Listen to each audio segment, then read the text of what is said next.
YouTube. Camera duty here alongside my partner Mickey Malillo, and we are excited to bring you tonight's matchup between the Vancouver Legion and the Denver Nightwing. Mickey, these two teams, they're no strangers to each other's division foes, and this is their 14th meeting.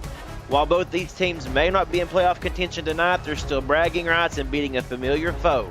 So knowing this, what do you expect out of this game this evening? Well, Cameron, first and foremost, I am excited to call a game with you. It's the first time in the booth with you.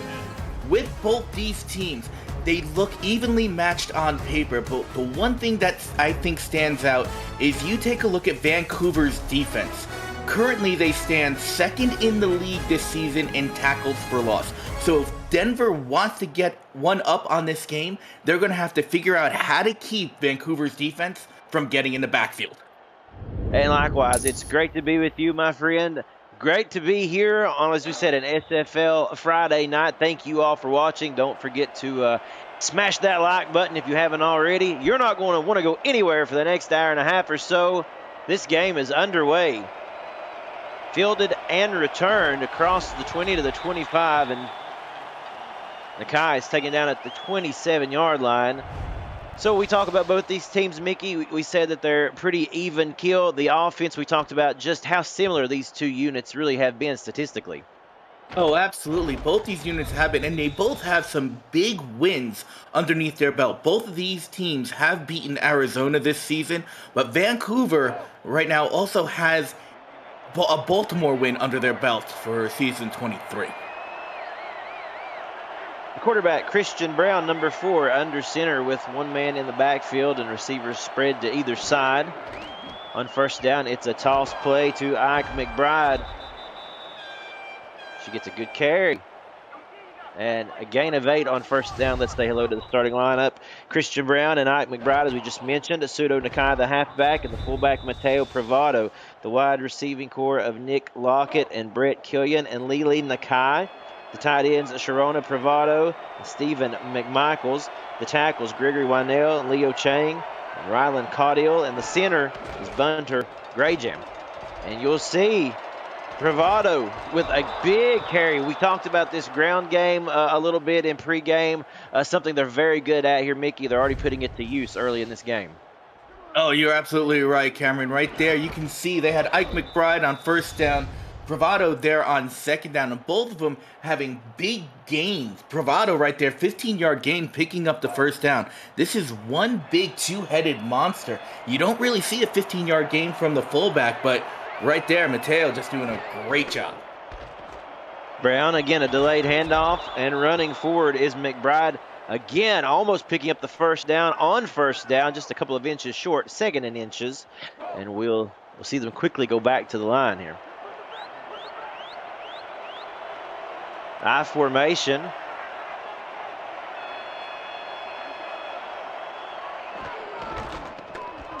And the give is to the fullback, Privado, so it's been interchangeable between McBride and Privado so far this evening. Now let's meet the Denver defense. The defensive ends of Gerald Cumbus and Hugo Reynosa. The defensive tackles, Logan Gardner and Brenda Puff. The linebacking core of Louis Quintana, John Martin, Stephon Forge, and then the cornerbacks, Luke Schreiner, Parker Thomas, and safeties, Lucas DeVore and Jeff Milanishin. That is the first run of the entire evening that has been stopped at or near the line of scrimmage or behind it, thanks to John Martin. It's second down and 11. And John Martin coming in from the outside linebacker spot, keeping an eye on the running back to see where they're going to go. Great job just hawking down the running back, taking it down for a 1-yard loss. The throw for the first time today, Christian Brown, and he is just a little off mark, and it is third and 11. So all of a sudden, a great positive drive here, Mickey. All of a sudden, they're forced with their backs against the wall on third down. Third down right now, and they are well outside of field goal range. Vancouver here needs to get this first down just to be able to put any points on the board. Third down conversions coming into this game. They're 50% on the season. Pressure coming. Brown's going to have to step up and run for it. It's going to be close. He gets the first down. A gutsy play. Great awareness by the quarterback to avoid getting sacked, and this drive will continue. Christian Brown right here. Great drop back, but John Martin right there just comes around the outside linebacker once again and just chases down Brown. Great job by Martin to be able to save possibly more yardage, but even maybe a touchdown there. And this drive will continue, as it certainly looked like Brown was going to go down the backfield. He makes something out of nothing. The handoff to Privado, a gain of 4, 2nd and 6. And as we said, this ground attack, we will see them go to it early and often. We talk about the average yards per carry. Vancouver is 3rd in the league, so they have their rushing game honed in, if you will.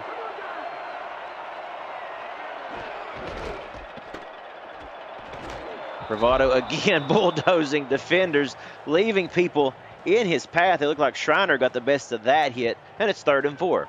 Now, if you took a look at Privado on that play, he was running right up the gut like most fullbacks do, but he saw that there was no hole, so he decided to sweep out to the outside, and that's how they were able to pick up more yards on that play.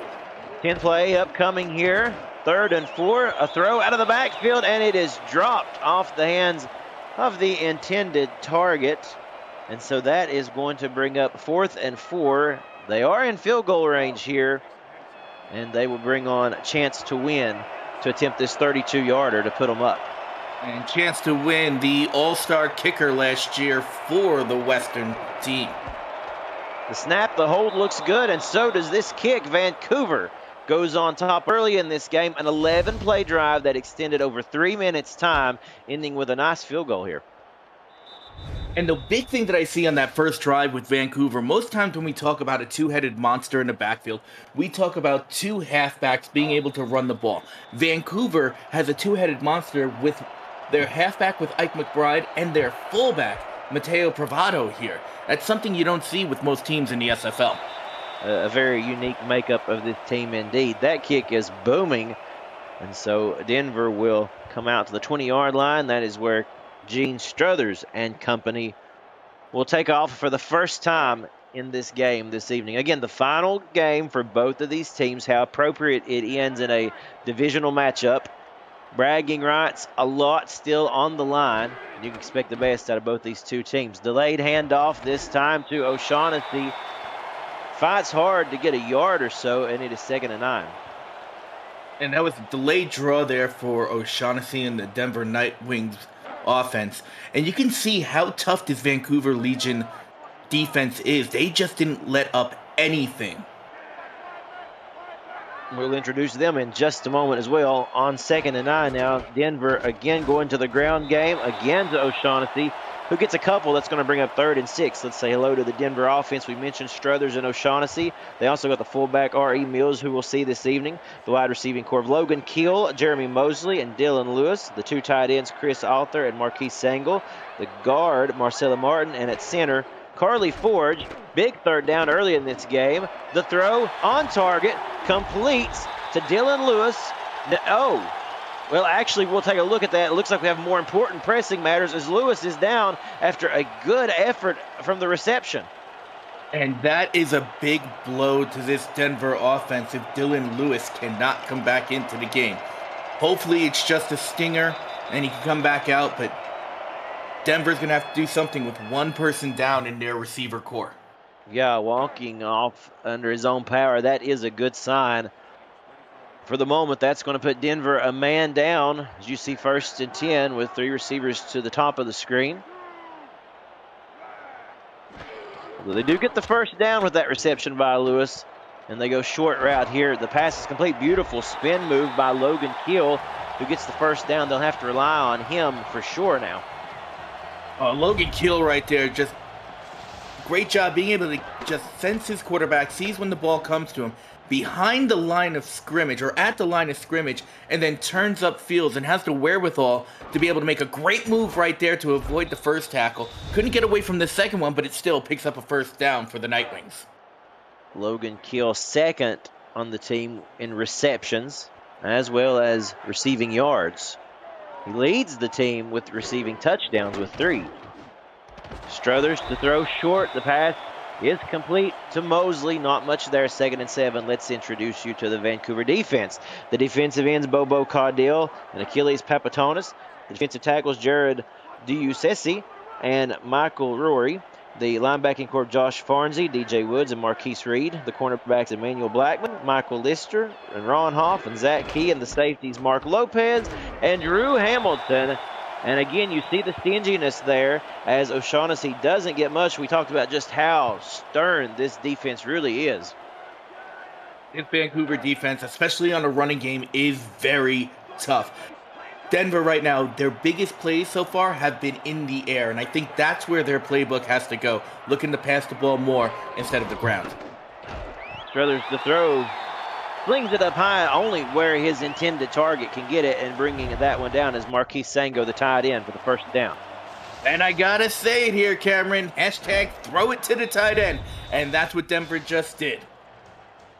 And a good job of it, too, with the ball placement right there, Mickey. Just putting that to where only Sango could get to it, using that height to his advantage.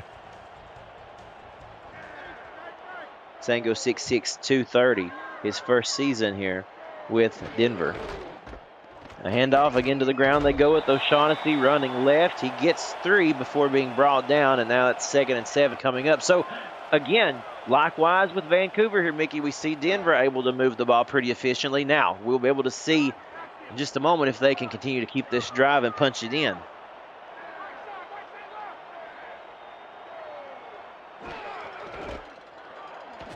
To the ground they go once more.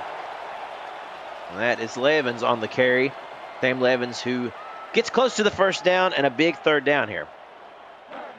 Giving O'Shaughnessy a break there on that play. Give him a quick little breather, but 3rd and 2 right now. Right on the edge, but the inside edge of field goal range. More points going on the board. On 3rd down, they keep it on the ground and brought down from behind. Great tackle by Mark Lopez. Just a yard short there on that carry was Logan Keel, and it's 4th and 1. And this brings out Jordan Bradshaw, the kicker for Denver. Right now so far this season, attempted 14, made 11. So let's see how he does. Yeah, a 46-yard attempt. It is good. Beautiful kick, and just like Vancouver, an 11-play drive ends in a field goal. If this is any indication tonight, Mickey, we may have a good one on our hands. Well, we said it at the top of the broadcast, Cameron. These two teams, on paper, are even. Their records are close to even. So I think we're going to have a seesaw battle, and it's all going to come down to who scores last. This one is returnable. Getting a head of steam coming up is Nakai, and is tackled at the 31-yard line. So, folks, very excited again to be here with you. Cameron Duty with Mickey Malillo. We've got Eddie Gage and Ike McBride doing stats for us this evening in the stats truck, and Cameron Irvine is at SFL headquarters. And again, we thank you for choosing to spend a part of your Friday evening here with us. Christian Brown back under center as he sends Hall of Famer Brett Killian in motion. And it's a toss play, and you talk about reading that play like a book. A loss of 2, a good tackle by Denver, and number 96, Stephon Forge with the tackle. Oh, Stephon Forge right there. You're right. Read it like a book. Nobody touched Forge to get into the backfield to get to McBride right there. 2 receivers lined to the top, and then 1 at the bottom of your screen, as you can see, as Brown steps back to throw. Good defense down towards that part of the field intended, it looked like, for the tight end Stephen McMichaels. It's 3rd and 12. And a great coverage there by the defender there. Didn't catch his number, but just great coverage there, being able to hit McMichaels as soon as the ball got there so he couldn't possess the ball and pick up that big gain. Perfect timing indeed. 3rd and 12. You hear the crowd come to their feet for the home team. The defense has Brown running. Here he goes, scrambling again on 3rd. He will not get the first down this time. Instead, he's thrown down like a rag doll. 4th and 8, and coming up was John Martin once again. We've called his name a time or two. And that was a great job by Brown. Saw the pocket just collapsing. The only option that he had was to run the ball on 3rd. To win, to punt. Pretty good hang time on that one. Fielded around the 25. And Keel takes a shot immediately upon fielding that punt. And they'll start at the 28-yard line. So the first 2 possessions, Vancouver had a field goal, Denver had a field goal, and now we will see if it's going to turn into a defensive battle or if Denver could keep the offense moving. Oh, we're going to have to find out on this drive, but if Vancouver's defense does what they did, it's going to be a defensive battle. O'Shaughnessy, quick out of the gate. He gets a good carry there, a good chunk of yards. They're going to call it 6 on first down. And the inside linebacker, Josh Farnsey, there on the tackle, just standing there right in the middle, was able to step up to make sure that O'Shaughnessy couldn't pick up anything more than 6. Minute and a half remaining in this first quarter. A fast-moving first quarter with a lot of the snaps being rushing plays. That certainly also expedited that process. Back again to the ground they go with Levin, who doesn't get much, maybe a yard before he is met immediately by, once again, Josh Farnsey. And Josh Farnsey right there, he's doing his job. The inside linebacker is to be able to fill the A gap right on either side of the center there. And that's what he's done in these past 2 plays. High formation on 3rd and 3. They do go with the ground game, and there's just nothing there. Completely denied of any chance to advance forward, thanks to DJ Woods with a quick tackle. And DJ Woods, absolutely right. I said it. This is probably going to be a defensive battle from here on out. Both teams got 3, and now we're getting punts on both sides of the ball. Bradshaw now will give it a go. This punt, pretty good hang time. Fielded around the 35, brought back to about the 40 as Nakai gets a couple yards out of that one and sets up good field position for the Vancouver Legion. We have about 28 seconds remaining in this first quarter. And quickly, being the end of the regular season as it is, Mickey, I would like to look back as this game goes on at both these teams and some of the highlights, and we'll talk about it after this play, some of the tough victories that Vancouver was able to string together this year. Brown gets rid of that one quick, somehow threaded the needle and got that in between some defenders who was really coming quick on that one, and that is McMichaels with the reception. Oh, McMichaels right there, just great wherewithal just to keep focus on the ball, because you said it. He had 2 players, that was Stefan Forge and Lucas Quintana, right there on coverage in front of him in the path of the pass, but McMichael was able to catch the ball and then turn around and pick up another 10 yards to put them into Denver territory. That's the final play of the first quarter, and would you believe it, we're already heading to quarter number 2, all tied up at 3. You're watching the SFL on YouTube. Cameron Duty and Mickey Melillo here with you on a fantastic Friday evening. Eddie Gage and Ike McBride on stats tonight. Cameron Irvine, as we said, back at SFL headquarters. Start of the second quarter. Vancouver now already in Denver territory as we see Nick Lockett in motion on that play, and it is a handoff straight up the middle. And a good run by Ike McBride as she gains 7. Ike McBride, she is their first down back, and you can see why. Right now, picks up 7 yards, and Ike McBride is averaging 3 yards per carry so far this game. And how about this? McBride is sitting on 75 touchdowns for her career. A great feat indeed. That is 25th in the league. That carry by Nakai gets a couple, if you will, I guess you would say. 3rd and 2 coming up here. Big 3rd down already. And this is, if they don't pick up any more yards, it's about a 49, 50-yard field goal attempt to win to try to put 3 more on the board. The toss to the right side. Plenty of running room. A great play call. Privado still on his feet. I'm telling you, the big man's hard to bring down when he gets ahead of steam such as that. And it's a first down for the Legion. Mateo Privado, 6'2", 250 pounds. You see he puts a big stiff arm there on John Martin. And John Martin's not an easy man to put down into the ground. But that big stiff arm right there gets him the first down. Gets Privado the first down and keeps the drive alive for the Legion. You took the words right out of my mouth. John Martin is pretty much an immovable object at times. Somehow Privado was able to do that. Now look at this throw. Great play by Christian Brown, and even better play by Lockett to get the reception and dodge the would-be tackler and turn that into a first down. Let's watch this replay. So Brown finds Lockett coming across, and all of a sudden, whoosh, just skips past the defender, picks up more yards, gets it inside the 10-yard line, well within the SFL red zone here, and now in striking distance, 1st and goal, to put 6 on the board. Literally, he had Luke Schreiner spinning in circles trying to catch him on that one. As you said, 1st and goal now for Vancouver. Looking good tonight in their gold uniforms, as you can see. Brown to throw over the middle to Lockett once more, and this is going to be a nice gain on 1st down, but to make this much more manageable here on 2nd and goal.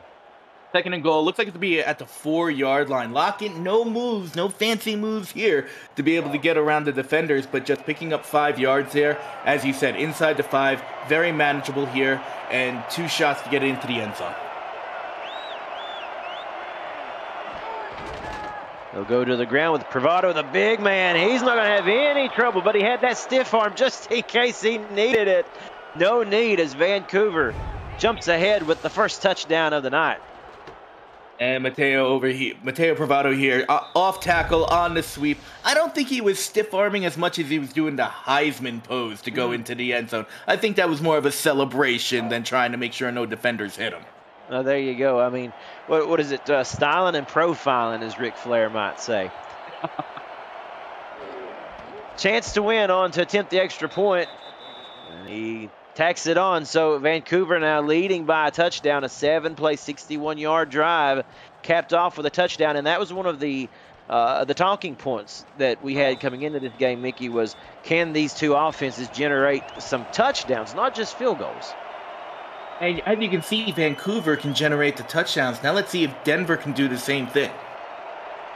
A short kick that is fielded by Mosley. He brings it out to the 29-yard line, which is where Denver will set up shop. And as you said, critical drive right here, by Denver. As you said, they need to be able to show that they can not only put a long drive together, but finish it with 6 points.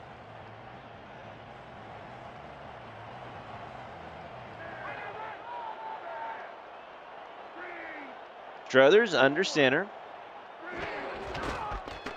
Hands back off to O'Shaughnessy.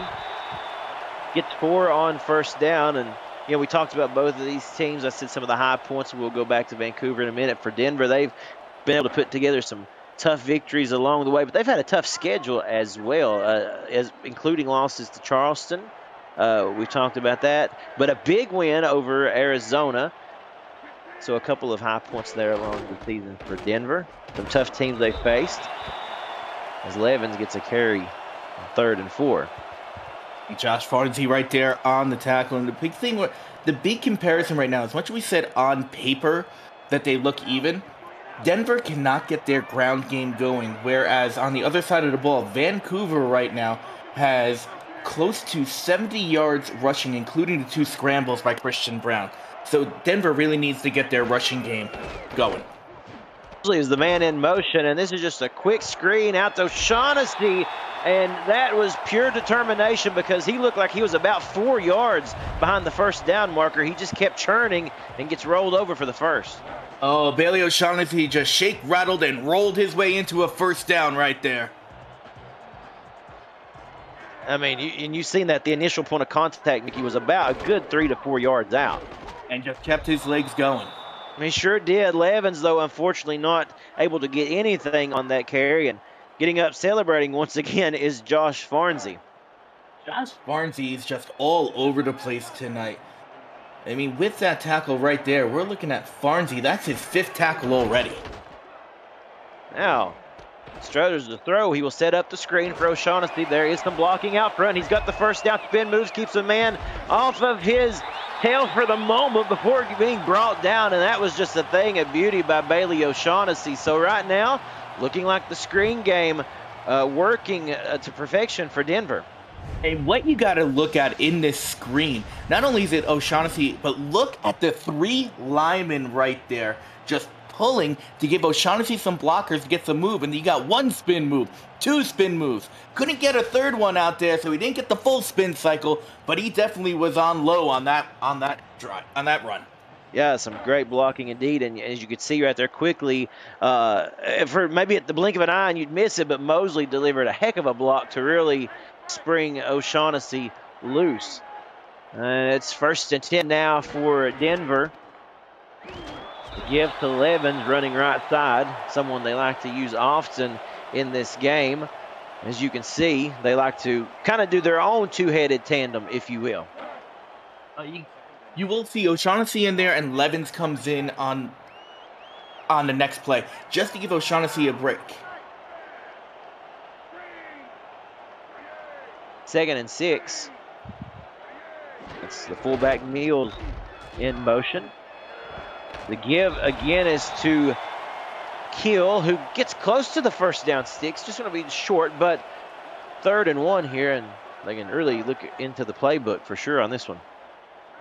I can't see them going anywhere but the ground game here, especially with O'Shaughnessy in the backfield.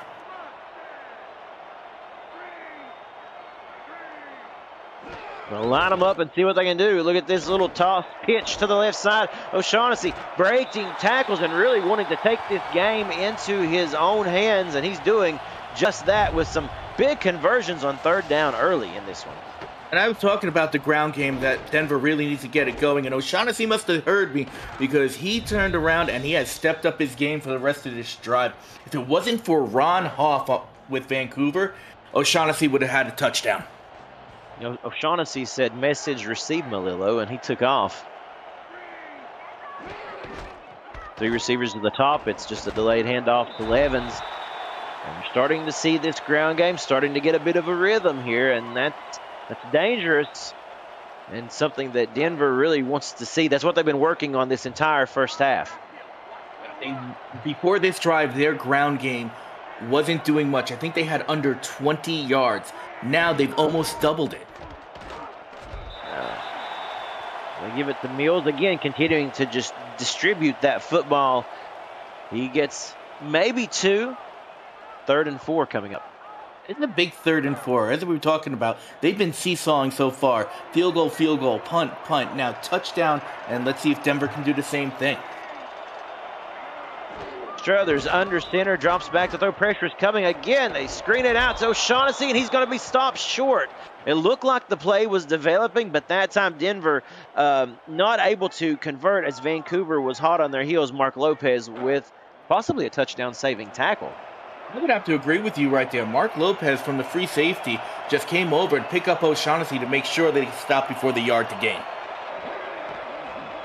Jordan Bradshaw on to attempt the field goal, and he does. So Denver is able to draw within 4 after a 12-play drive. A fast-moving game, as we said, 2:58 remaining in this first half already, Mickey, and a close one indeed. Denver not able to get the touchdown, but they were still able to draw, as we said, within 4 of Vancouver. Any points right now, just to keep it close and within 1 possession, is going to be good for Denver. Hey, look at the team stats. I mean, we talked about how close they are. Total yards between the two separated by 1 yard, if that tells you anything. But it's the rushing attack here of Vancouver that is prevailing, a little more evenly distributed for Denver.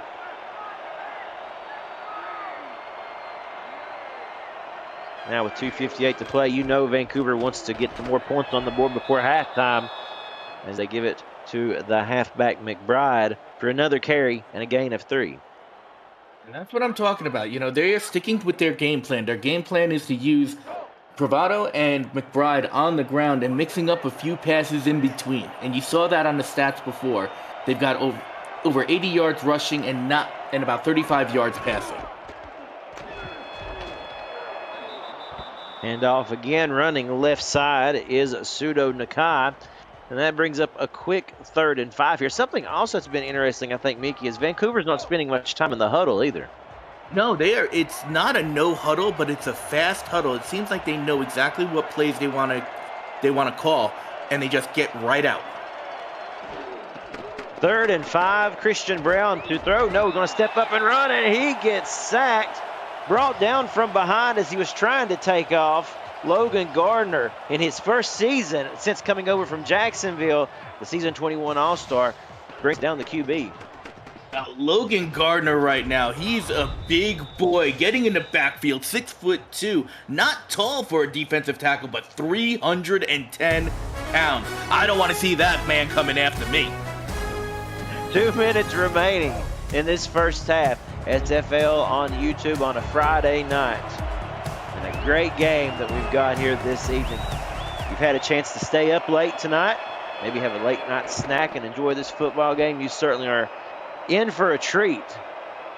This punt called for a fair catch right at the logo. They'll spot him at the 49. And now, let's talk about opportunities, Mickey. Denver here already on Vancouver's 49-yard line. They have to get some points out of this drive before halftime. They absolutely have to. Now, Vancouver does get the ball to start the second half. So even 3 points here, they can double dip, get some at the end of the first, and get some in the start of the second half. And even if they get 3 on both sides, they'll take the lead. 2 receivers to the right of quarterback Gene Struthers. Gives it to O'Shaughnessy, who is met right at the line and actually drove back a yard. So a loss of 1 on that. 2nd and 11, and the clock continues to run. Clock continues to run, but again, the Nightwings do get the ball back. They don't want to try to score too quickly to give Vancouver a chance to retaliate. They want to get in there with triple zeros on the clock.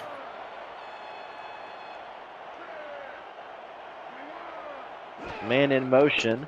That's Doris. Struthers unloads, and it's batted down. All incomplete. Pressure again up front. Interference by Achilles. Papatonis able to swat that one away. Oh, Papatonis there, 6'5", 325 yards. Doesn't have much of an up for a vertical there, but was able to get his paw up to be able to swat the ball down, making this 3rd and long. That is the first pass deflection by either team tonight. Struthers again to throw. This time he slings it deep in and out of the hands of his intended target. It looked like he was going to be able to hold on for a minute, but Emmanuel Blackman says, not so fast. And that was Marquise Sango there. You got to catch that ball. If the ball hits your hands, you have to be able to catch that. But as you said, Blackman right there, right in the nick of time, hitting the receiver, was unable to maintain possession. Quick score update from the other game going on. Pittsburgh leading Queen City 10-6 with 5:10 remaining in that third quarter. So once again, Pittsburgh with a 4-point lead with about 5 minutes remaining in the third. Over here, close game as well, as that punt, a nice job indeed, being able to get them deep into their own territory there. So Vancouver will start over at the 16-yard line. Vancouver has 84 yards if they want to put any points on the board.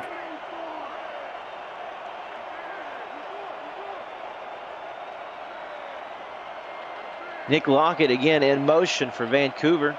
1:10 remaining in this first half of play.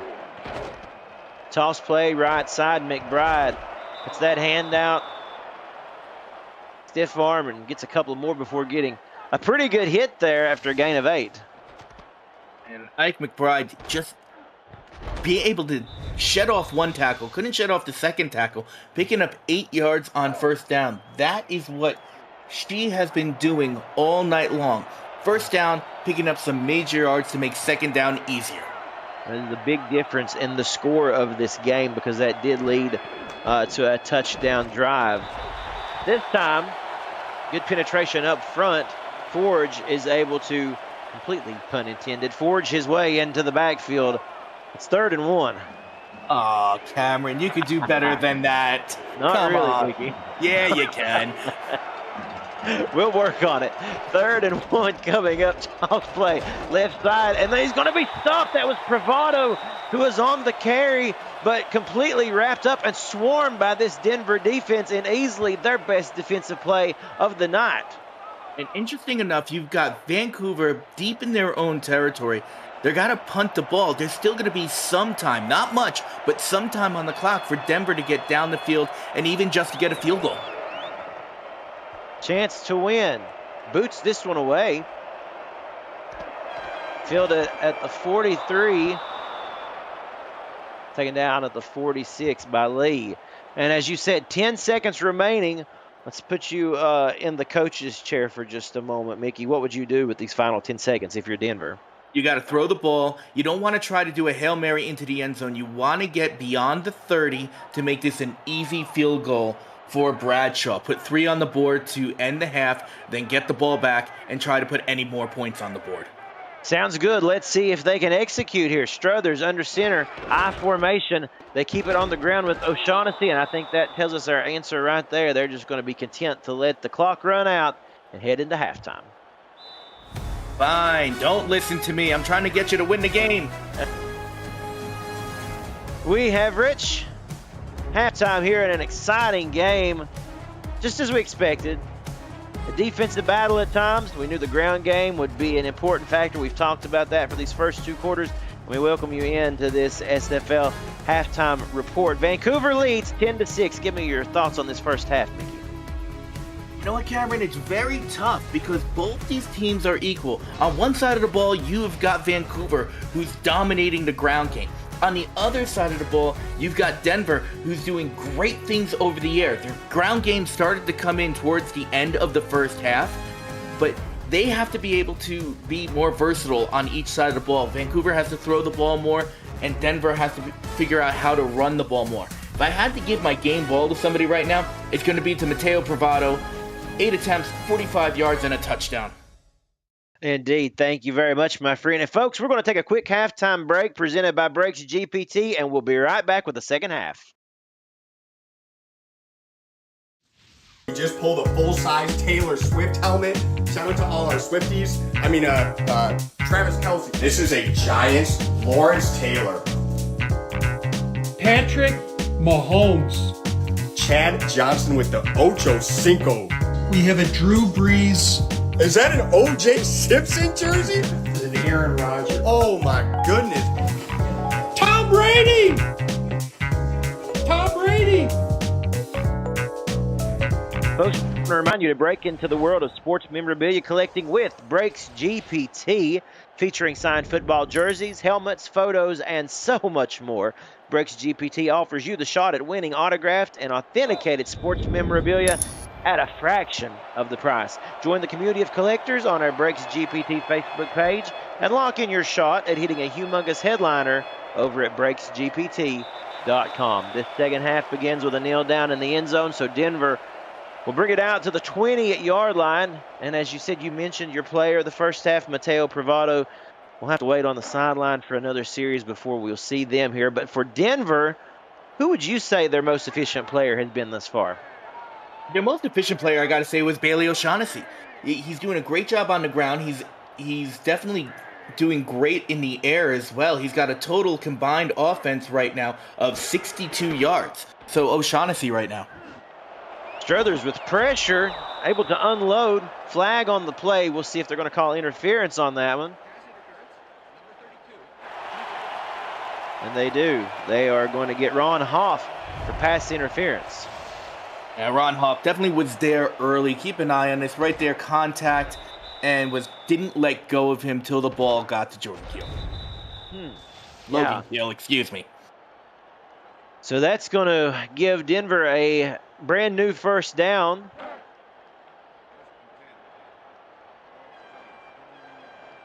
Struthers coming into this second half, just 2 incompletions.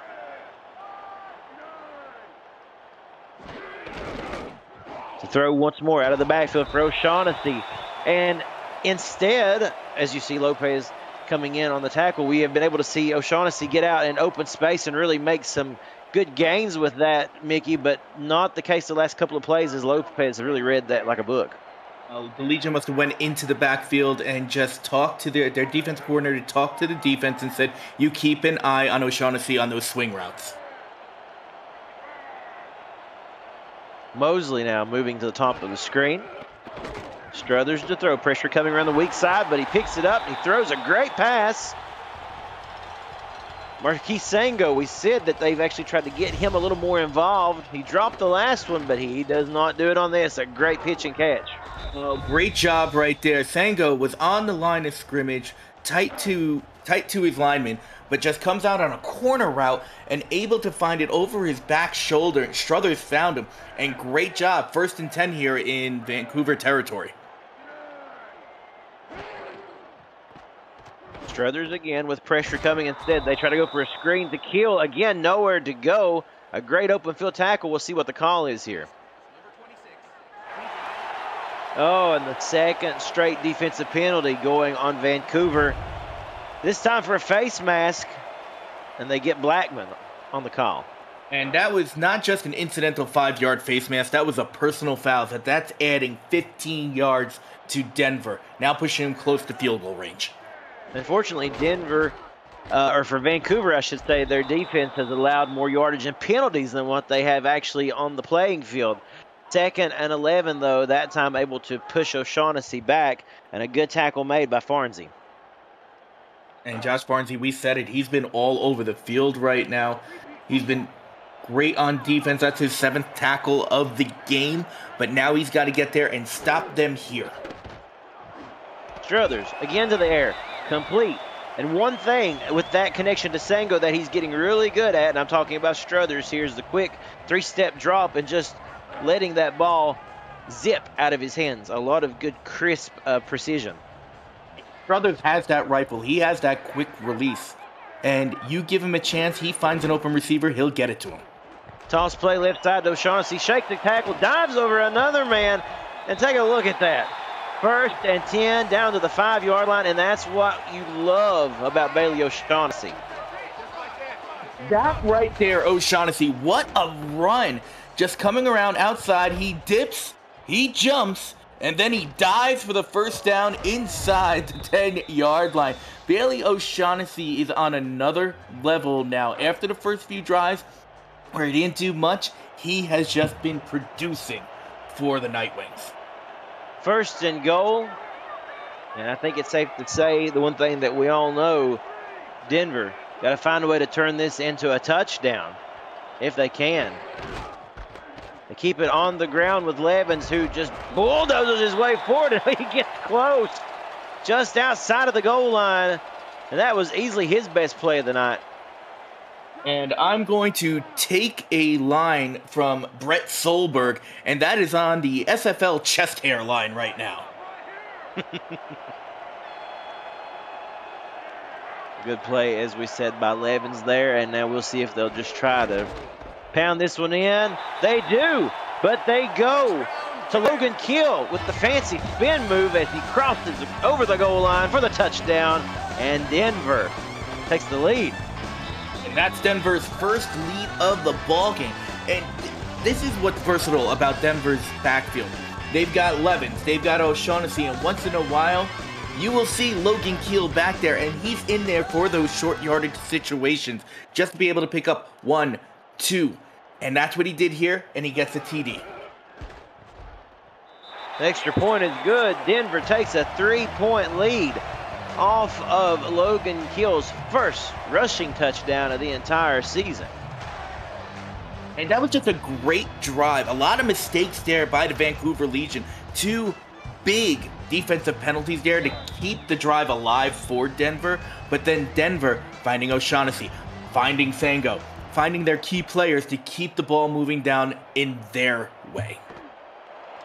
This kick will be returned. Brought out to the 31-yard line is Nakai on the carry. Folks, we want to remind you to join the Scenario Show crew before bed Saturday, 11:45 p.m. Eastern. That's almost 24 hours from now, right here on YouTube as they break down all 16 remaining scenarios for the 23rd SFL playoffs. Is your team in? What needs to happen to play the first playoff game at home? All these questions and more will be answered, and we'll see you there. After a quick play right there by Vancouver, they get to 2nd and 8. But I'm very excited, Mickey. We've already been talking about that Scenario Show that's coming up tomorrow night. I'm very excited too. I was able to join in last season for the Scenario Show, and I will be there on the broadcast for tomorrow night for the Scenario Show as well. Exciting times in the SFL indeed. Now Christian Brown to throw. Oh, and he had his man, but he threw it a little too wide of the mark, and that's unfortunate because had he been able to connect with McMichaels, he had room to run. Oh, Christian Brown, you had him. He was wide open. You got a little too excited and overthrew the ball. You're right. McMichaels was wide open. No black jerseys around him. He catches that. He's got 6. Yeah, that was there for the taking. Brown right now, 3 of 7, if you will, excuse me. Now rushing, rolling, Complete. Oh, he made that one stick. A great job getting at the Brett Killian for the first down. That's his best throw of the evening. Oh, Brett Killian, just great throw. First catch by Brett Killian. First time we mentioned his name tonight. What we have to mention, though, that there was a backside defender coming in, and the offensive lineman, number 77 for Vancouver, was able to hold off that defender to make sure that Christian Brown had enough time to connect with Killian. Now, Brown to throw again, and this time he finds Killian in stride. That almost looked like a replay of the play where they were trying to go for McMichaels. Instead, he goes back to Brett Killian, and another first down by Vancouver as they're beginning to light it up. And now you see why Brett Killian is a Hall of Famer here in the SFL. Finding key moments to be able to pick up big plays. Brett Killian right now, his second catch, he's got 34 yards now. The passing game beginning to come alive now for Vancouver, as you see, and they have reached 100 yards in the rushing category. Again, just a tight contest between these two, and what fun it's been. What more could you ask for the final game of the SFL season for these two? A little delayed handoff that time for McBride, running hard and gets 4 on first down. And it keeps him just outside the SFL red zone, but McBride, the workhorse so far for this Vancouver offense, doing a great job keeping that ball going, keeping the time management on Vancouver's side. Spotted at the 21. Bravado make sure to get that inside the red zone. A big 3rd and 2 coming up here. And you know what, Mickey, I got to say it. I really like the variety of plays that Vancouver has opened up with here the second half. On top of the variety of plays, it's the variety of players. You look at the running back core right now. Everybody has touched the ball. Look at the receiving core. So far, targets to 4 different receivers. 3rd and 2, and this is going to be close, rolling him over, and somehow Mateo Bravado just would not be denied. Used all 6'2", 250 there to get the first down to keep this drive alive. Oh, Bravado, he is that workhorse. He's that fullback. He's a short yardage specialty running back. And you can see why right there. Now Brown to throw to the end zone. One-handed grab, touchdown, Brett Killian. Oh, Brett Killian right there. What a touchdown. What a one-handed catch. He used every inch of that 6'5" reach to be able to get in the end zone. Once again, he is a Hall of Famer for a reason. And I feel a little rumbling on that. That's a 7.9 on the Michter scale. And that's also a nice hands catch brought to you by Retroid. Put a Retroid handheld in your hands and play the only video game with your player in it. SFL 4K23 is the extra point. Is good, but there you go. A solid 9 points there on your scale, Mickey, plus the nice hands catch of the game. That's a pretty good play. And we haven't called Brett Killian's name much before that drive, and we called him 3 times, 3 big plays, including the drive-ending touchdown. So getting him involved was a priority for this Legion team, and they respond beautifully. Denver took the lead, but not for long. Vancouver comes storming back, and now we'll see what Denver can do if they can keep their offense humming as we continue to wind down the final minutes of this third quarter. I gotta mention right now, Christian Brown is 6 of 10 for 92 yards, and 57 of those yards have come from Brett Killian on that previous drive. Yeah, catch that, folks, on that previous drive. Incredible how they were able to utilize him. And for a moment, you know, Christian Brown's thinking, Brett Killian, where have you been my whole life? On the other side of the line. Good coverage at times, but they was able to find ways to get him open. Now O'Shaughnessy trying to just run through a gap, and that hole closed very, very quickly thanks to guess who, Mickey? Josh Farnsey. Josh Farnsey, that is his 10th tackle of the game, and we're not even at the end of the third. He's already got 4 tackles for loss and 1 assist tackle in this game. O'Shaughnessy again. This time, though, he comes through with a spring in his step, and he gets a good chunk of that yardage there back, and it's 3rd and 3. Now, it looks like they got Levens in there. I would turn around and say, look to the air game here for Struthers. Don't try to keep it on the ground. Levens, he has been producing, but O'Shaughnessy is their main back, especially to pick up big plays like this. Keep an eye on Mosley, who motions and goes out a little bit wider there at the top of your screen. They give it to R.E. Mills, and that is a fantastic run by R.E. Mills for the first down. We don't see him that often, but we do see him in certain situations such as that. And I wasn't even seeing that one coming, so that was a great play call by Denver to give it to somebody they haven't given the ball to yet, pick up the first down. Struthers to throw. Oh my goodness, almost intercepted. That was contested indeed. One-on-one coverage on the outside, and Ron Hoff almost got the best of that one. Ron Hoff just stayed right there with the receiver the entire way, and Struthers a little off on his pass, and you can see why, because Hoff was able to just deflect that ball and make sure that it's a 2nd and 10.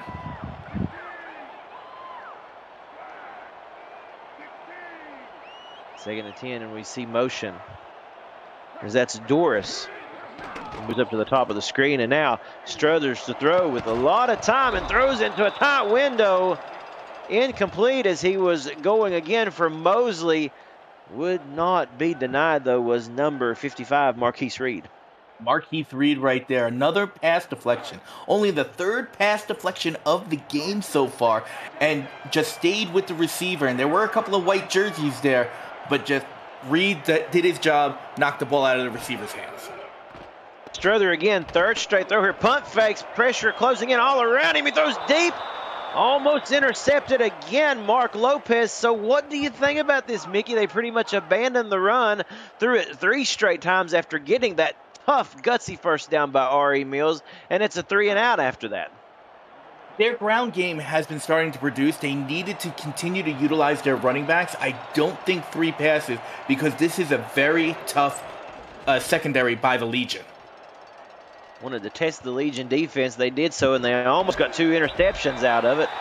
3 pass deflections alone on that series for Vancouver, as they will now take over at the 26-yard line. Cameron Duty here with Mickey Melillo and Eddie Gage and Ike McBride in the stats truck this evening, and Cameron Irvine at SFL headquarters. Now, something to mention that we kind of got away from because there has been so much action.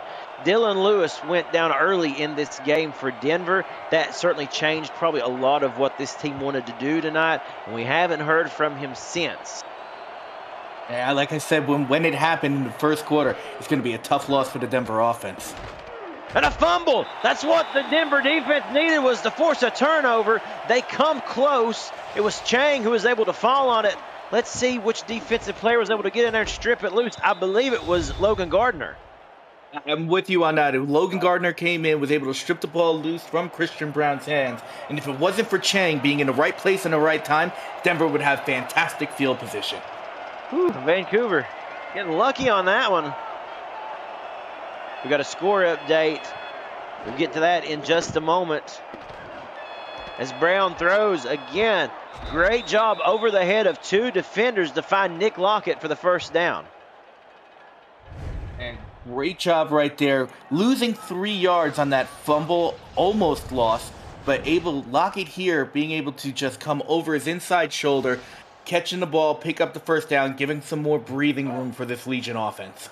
Nick Lockett and Brett Killian coming to life this 3rd quarter. Folks, the score update, Pittsburgh now leads Queen City 20-6, 5:04 remaining in the game, and it would appear that Queen City will finish with the worst point differential in SFL history. A tough season for Queen City. It's not over yet, but they are down by 14 with 5:04 remaining, and there's the first sack of the game, if I'm not mistaken, and that was big number 96, Stephon Forge, who just obliterated Christian Brown. And Stephon Forge right there came up to the line of scrimmage on an outside linebacker crash, just comes in untouched to the quarterback. The Legion has to keep a lookout for that, because you can't just let an outside linebacker come in untouched, because they got a straight shot right to the quarterback.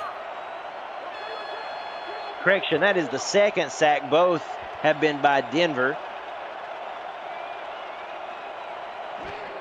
6-yard loss, 2nd and 16 now coming, throwing over the middle. The pass is complete to Ike McBride, who gets a lot of that back.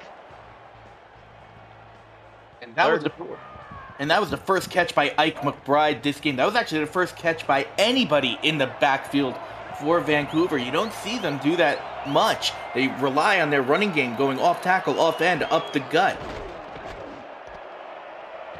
Now, dropping it short again on that play. Third down, not able to do it. We can credit a great open field tackle by Jeff Melanishin for that. A great tackle there by Melanishin, just finding the running back coming out from the swing route, and just 4th and 4, and Denver's getting the ball back to start the 4th. And we've reached the end of the third quarter with Vancouver leading 17-13. Let's hear from Chris Curtis and the SFL League Rights. The Simulation Football League is intended for the private use of our audience. Any rebroadcast, retransmission, or account of the game without the express written consent of the league office is prohibited. We welcome you back in, and what a great game it's been. Late night SFL action here on YouTube. Vancouver got to punt that one away. Chance to win with a good punt. A good job. Special teams units there able to get downfield and make the quick tackle as Denver will start from the 24-yard line. Cameron Duty and Mickey Malillo here. Mickey, 3/4 of the way in, and this game still hangs in the balance. We said the final game of the regular season for both of these teams, and this one's still to be decided. And I said it at the top of the broadcast. This game is going to come down to whoever scores last. For Denver, they want to find that promised land once more, get back to the end zone. Pressure coming, Struthers throwing short. Pass is complete to O'Shaughnessy, but he wouldn't get an inch more. Stopped by Zach Lee. Okay. No yardage on that, and that's not what Denver needs. Denver needs to keep moving the ball up the field. They can't go back. They can't have a nil.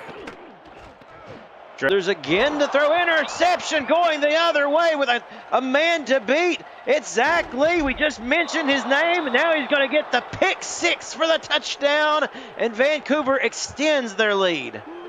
Zach Lee right there, just right.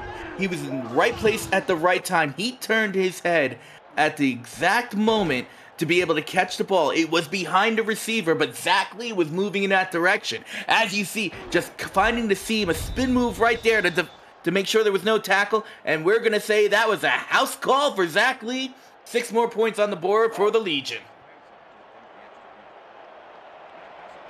Chance to win on to attempt the extra point to put Vancouver up by 11. The kick is good, and as we said, the pick six there, and that makes things a lot more difficult for Denver here. But my question, and not to be critical here, but Mickey, why abandon the run in the manner with which they have?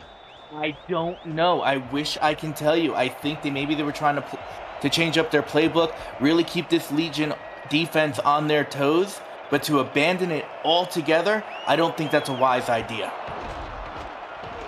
This return by Mosley, though, great effort by that kid, and he gets out to the 30-yard line. And, you know, there's still plenty of time. There's 9:16 remaining in this game. They can get back into it. They really just need to score on this drive. But like we said, though, let's get back to some basics. Just keep the ball on the ground. You were dominating the ground games for the entire first half. Don't go away from what was working.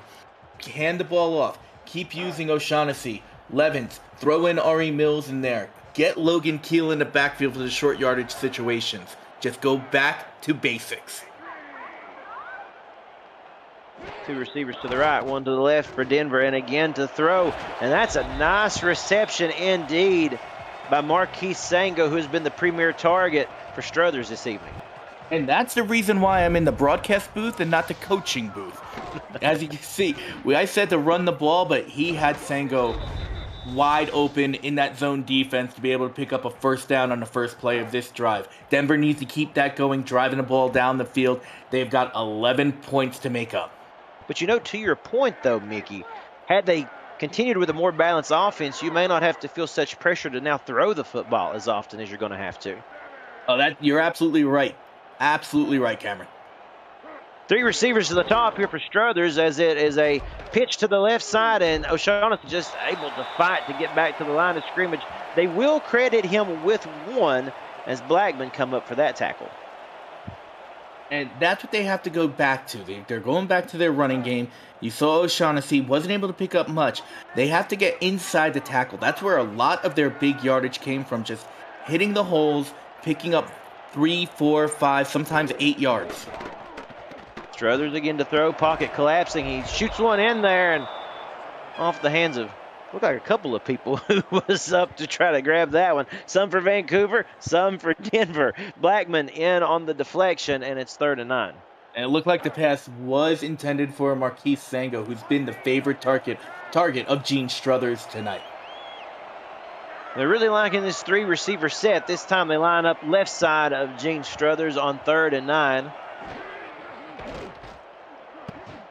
Batted down. How about that play? Wanting to make sure that there would not even be an opportunity to get that ball downfield. Bobo Caudill, 6'7", 340 pounds, and a 2-time All-Star. Oh boy, Bobo Caudill. Big swat right there, making this 4th down for the Legion to get the ball back. Now Denver's worry is with Vancouver having the ball, the clock is in their hands. And Bradshaw having to punt that one away. Going to try to pin him deep here, and it's just going to bounce into the end zone for a touchback. So, a couple of tipped footballs on that last drive. We mentioned Blackman had a tip. And then, of course, you've seen Caudill with the big swat down. So this Denver offense right now trying to get a little more aggressive. They're having to scratch their head right now on the sidelines as Vancouver takes over. And if Vancouver can get a score here, it could almost be coffin nails in this game. They smell blood in the water. This throw, though, off target, incomplete. A little, I guess you would say, interference there. Nakai got bulldozed over at 2nd and 10. I was about to say the same thing, Cameron. It looked like the defender was there a bit early, but the men in stripes didn't see it that way, just making an incomplete pass. Brown now under center. And he will once again throw. Looking, and he's got his target. That's Brett Killian. One-on-one coverage on the outside, and you could see how Killian is beginning to take a hold of this game with a great run route here on the inside. And he came in on a post route right from the snap, just running right past his defender. And that was Luke Schreiner that was one-on-one with him. You can't go one-on-one with Brett Killian. He's going to burn you every single time. Nobody in the backfield with the intention to throw for Brown, and he does so. It's contested, and it falls to the ground harmlessly. That time the Denver defense able to get a little bit of pressure there, and it showed. Credit to Stephon Forge and amongst others. That was another target to Brett Killian, and yes, Stephon Forge very close to intercepting that ball, but he was there stride for stride. And as you saw, there were 3 or 4 black jerseys on Killian there. How about that? A linebacker covering receiver doing a nice job of it, though. And again, nobody in the backfield here for Vancouver. They're going to throw down the field, and you can tell that they're getting so comfortable with this passing game as it has came alive, and it's Ike McBride in with a reception and a big run. You got five wide. One of them's got to be a running back, and Ike McBride, a post route, catching the ball right at the midfield stripe. Another post route. It seems like that post route over the middle, they're just finding the open area in between the entire zone defense. And look at that passing right now. 8 of the last 10, including the touchdown for Killian. What a tale of two halves, honestly, for Christian Brown. Went into halftime, I think he was 3 of 7, if I'm not mistaken, and since then he has came alive, and it has made all the difference for this Legion offense. Gain of 3 on that run, 2nd and 7, and more importantly here, Mickey, the clock continuing to run. Tick, tick, tick.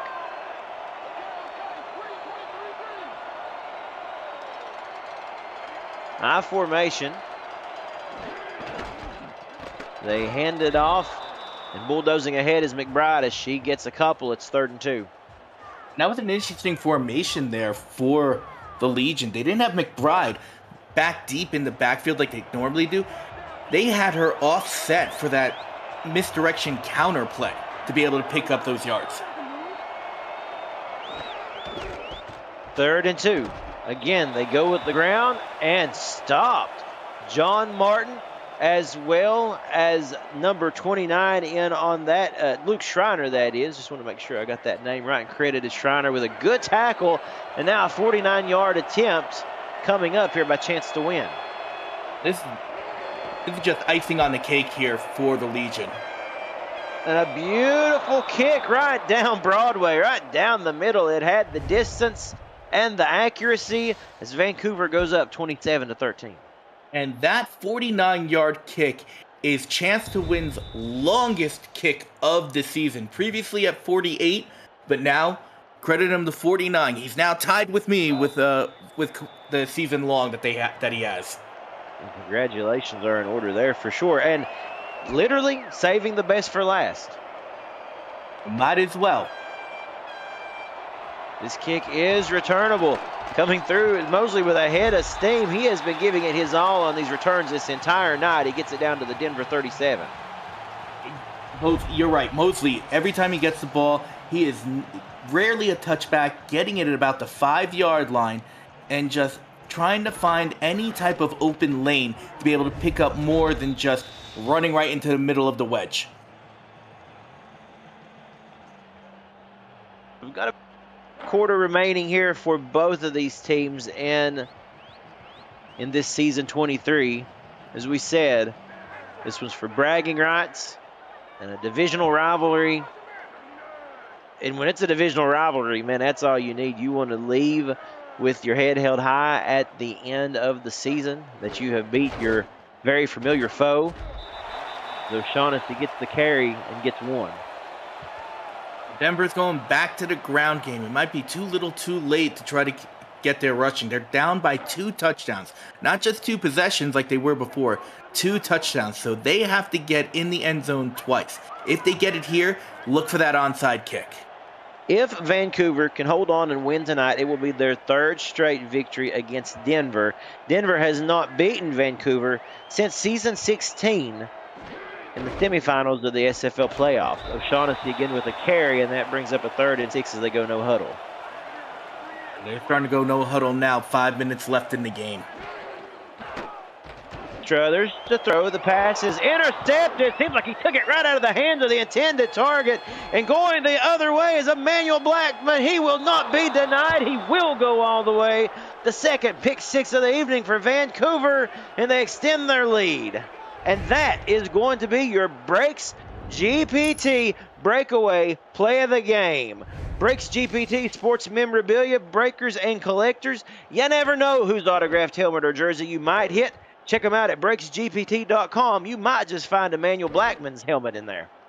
And Emmanuel Blackman right there, he was actually in perfect coverage to defend that pass. He was on the outside of the receiver, which you don't see, but he was able to adjust his body, catch the ball, and turn upfield. And at that point, all you got is linemen. Anybody in the secondary is going to be able to outrun a lineman.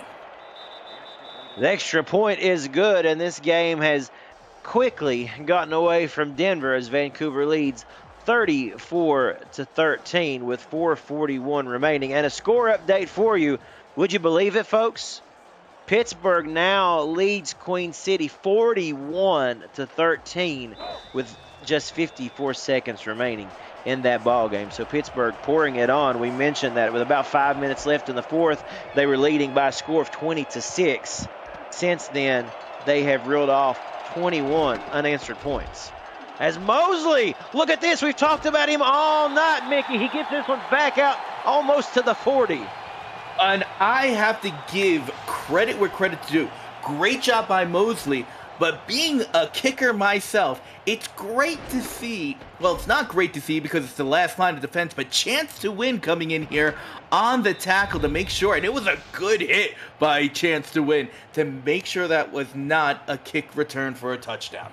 That was a touchdown saving tackle indeed, my friend. Good eye for sure. And how about that Mosley kid? Like we said, though, I mean, just a good job this entire, night of returning these kicks. About broke one free. Struthers now at the screen pass to O'Shaughnessy, trying to get some of that magic they had early in the game. They get 4, going no huddle here. You can see this Denver offense is tired. They're not moving up to the line like they did. No, that pass, though, is complete. I believe that was Mosley on that reception as they move quickly again to the line. 1st and 10 at about the 45-yard line. Struthers to throw. Screen pass to O'Shaughnessy. Spin move. He gets wrapped up by number 23. And they're back to the line they go. That was Drew Hamilton on the tackle. Struthers to throw. Mosley, complete. 1st and 10. 3:50 counting. Struthers to throw again. D'Shaughnessy, another screenplay, another spin move. We've got a foul on the play. A flag comes in, and I'll get a chance to breathe here, Mickey. And I just sat back and listened the whole time. Incidental face mask there on Vancouver, giving another 5 yards to Denver, getting them closer to the first of 3 touchdowns they're going to need to just tie this ball game. It is a daunting task, my friend, with 3:45 remaining, but you just got to go one play at a time. Like you said, though, nobody in the backfield. They've got to get that touchdown. They're in red zone territory. Look who's back, Dylan Lewis. Back in this game at the bottom. They go his direction, incomplete, 2nd and 10. How about Lewis coming back out late in this game? Oh, well, Dylan Lewis, I mean, we haven't seen him since the opening drive. I want to say the opening play of the game. It's good to see him back out there. Whatever happened to him, we never got a true update as to what his injury is. But this is him coming back in the game. It's the last game of the season. Might as well go all out and do what you can to help your team. Says a lot about the player, too, where he could easily just put some ice on that and finish this game on the sidelines. But he wants to come back out and play with his team for the final 3.5 minutes. 3rd and 5 coming up here. Struthers to throw. Intercepted by Lee, if I'm not mistaken. It is Zach Lee again with another INT on the day. Oh, and now going from bad to worse for Denver. And look at this catch by Zach Lee. Just right on the receiver, but a one-handed grab and goes into the end zone. That could have potentially been a safety because I think he caught the ball outside the end zone, but he was able to get it out of the end zone, get to the 9-yard line. 3:25 left. This game is all but over.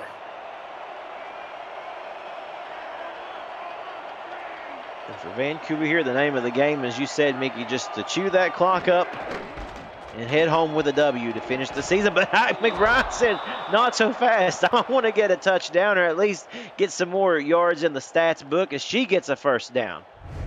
And just a great play. Ike McBride, she has been doing that all game. 1st down back, picking up 7, 8 yards. It hasn't been a 2 or 3 yards that we saw sometimes on the Denver side of the ball, but she's able to pick up those big yards, and on that one, she picked up 11.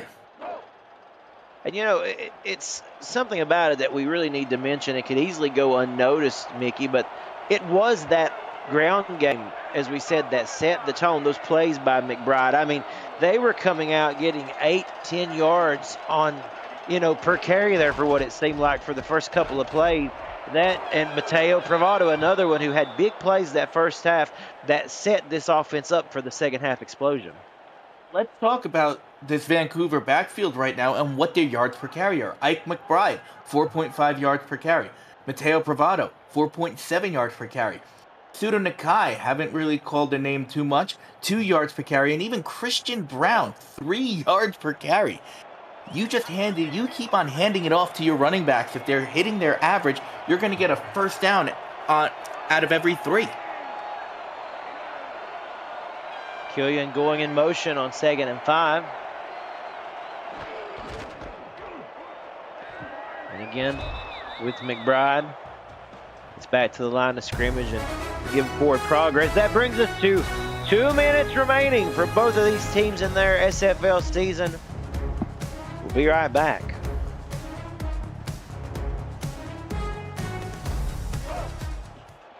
Cameron Duty and Mickey Melillo here calling the final 2 minutes of this exciting ball game that we've been able to enjoy this evening. We hope you have had as much fun as we have certainly calling this game. A privilege and a pleasure always to get to call football games on a Friday night in the SFL. And of course, Mickey, as we said, the first time we had a chance to call a game together, and I've had a lot of fun. And I had a lot of fun too, but look at that play. Denver's not going to go down without a fight. Stephon Forge coming in for a huge tackle for loss right there. Well, it sure was a great play. And, let's commend this Denver defense because they really have did a good job tonight. The points that you see on the board that Vancouver has been able to really put up, 2 pick sixes, that says a lot. This defense has fought hard. Absolutely. You take those 2 pick sixes off the board, this is just a 1 touchdown game. So yeah, the defense, Denver's defense has fought hard this entire game and kept them in the ball game. But it's the Vancouver defense that just pushed it out of the chance for Denver. 2 pick sixes, as you said. That's where the big difference is here. Let's give a call to Stephon Forge. As we mentioned him on that last tackle for loss, that is his 4th of the night. So him and this defense doing their best to try to keep Denver in it. But this offense has certainly had their troubles this second half of the game. That pass falling incomplete. 1:43 to go. And I promised it earlier, we had so much action, we didn't get a chance to do it. But let's talk about Vancouver's season and some of the mighty wins that they had, Mickey. I mean, they had a tough schedule. Strength of this schedule was brutal. They are the toughest schedule that they have. They had it in the SFL this season. Number 1 strength of schedule. Number 1 strength of victory. Like I mentioned it before, they had 2 big wins. 1 over Arizona, 1 over Baltimore earlier this season. And they have played multiple teams that are going to be in the postseason this season alone. Indeed they are. So a lot to build on with this Vancouver team, and a lot for Denver to build on as well, with bright stars such as O'Shaughnessy and Struthers. That pass batted down, another tipped pass, incomplete, bringing up 4th and 10. They'll have to go for it here. Sky's the limits for both of these teams, obviously wanting to continue to rebuild and get better, but, they can only go up from here, and I think that's something we'll see their strengths, of course, as things go on. We move into the offseason, and then before you know it, Mickey, hey, it'll be a season 24 amongst us. I can't say anything bad about Vancouver. They got to keep their head held high. Vancouver was in the playoffs last year and had a really good run. This was just the way the schedule fell for them. And there's another interception for Zach Lee. Zach Lee, his 3rd interception of the night. Sorry to take your call away from there, Cameron, but it was mid-sentence. No, but you're fine. But Zach Lee right there doing what he has to do, getting on the inside route in front of the receiver and just jumped the route, picked up the ball, and Vancouver has it again. Incredible. I think we may know who our game ball is going to. I mean, not to foreshadow, but my goodness. Zach Lee, wonderful job this evening. All righty, so 91 seconds remain in this season 23 for Vancouver and Denver, and now just got to run the clock out, and both these teams will be back in the locker rooms and in the buses and headed home for the offseason. Now, Cameron, there's something I have to mention. Zach Lee, his 3rd interception, correct? Uh-huh. He hasn't had an interception before this game.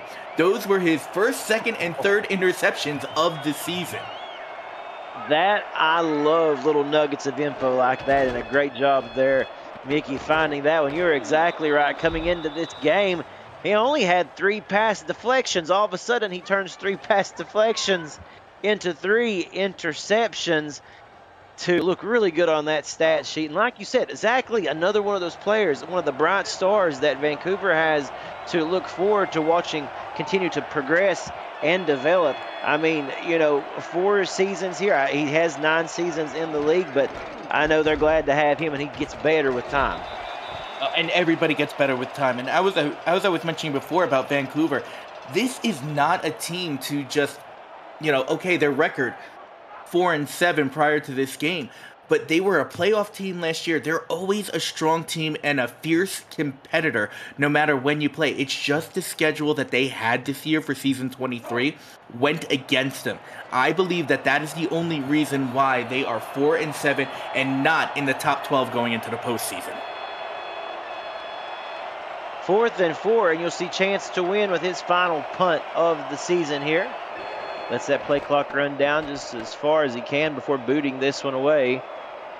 Fair catch called for at the 20, so the final 35 seconds of the season will belong to Denver as they try to put some last-minute points and some stats on the board. Because, let's just face it, you want to go out with a high note, even if it means just a good play or two that you can string together.